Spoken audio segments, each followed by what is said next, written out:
Yanık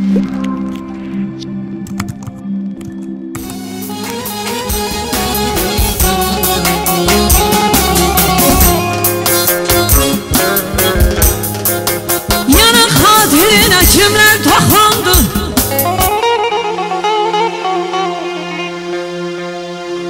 Yanık hatirine kimler toxundu? Ay mənim oxlanmış paralı gönlüm.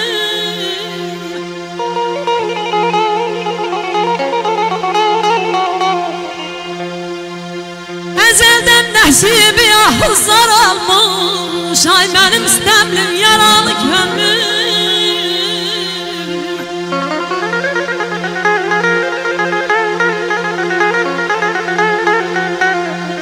Gezdik biyabanda yaranı.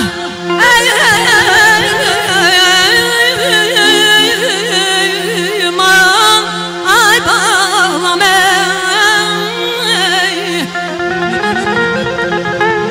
gezdik biyabanda yaranı.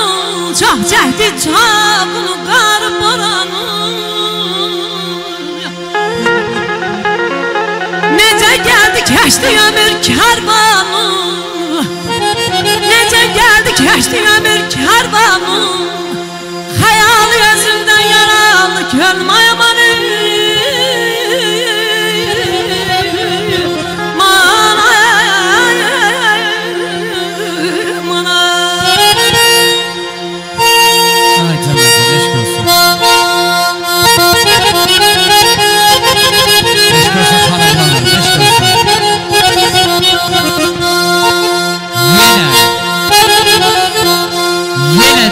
Dəftə nə ağlayırsan?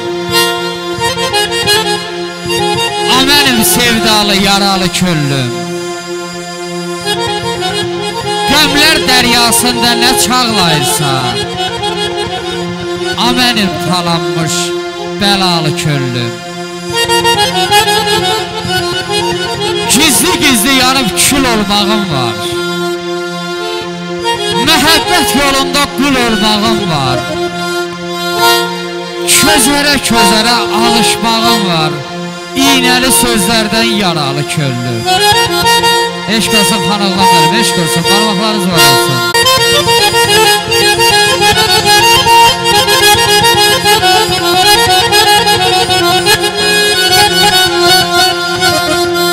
Laçın tək göylərdə süzdü məhəbbət.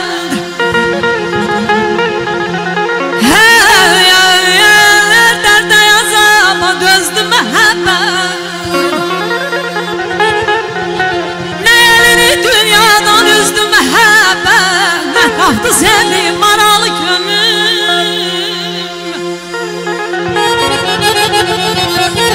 Ay aşkın zirvəsindən bir an əlmədi.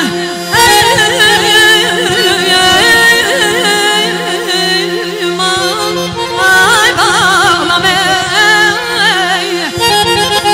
aşkın zirvəsindən bir an əlmədi.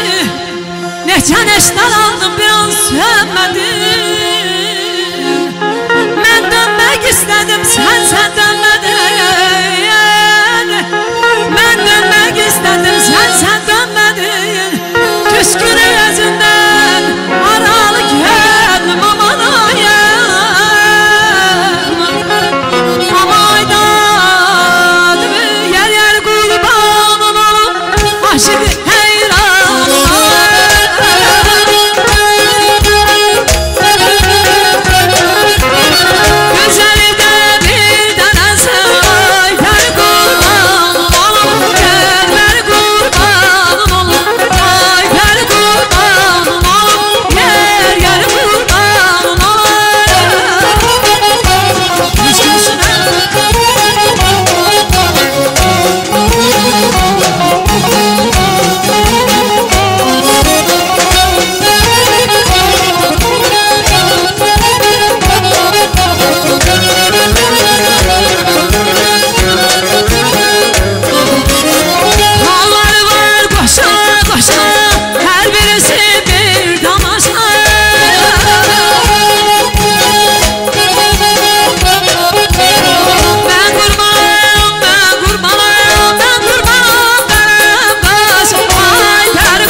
Çox sağ olun. Çox sağ olun Lütf xanım, çox sağ olun. Xan oğlan mənim, var olan musiqiçilərimiz var olsunlar. Allah sizlərə dəyməsin.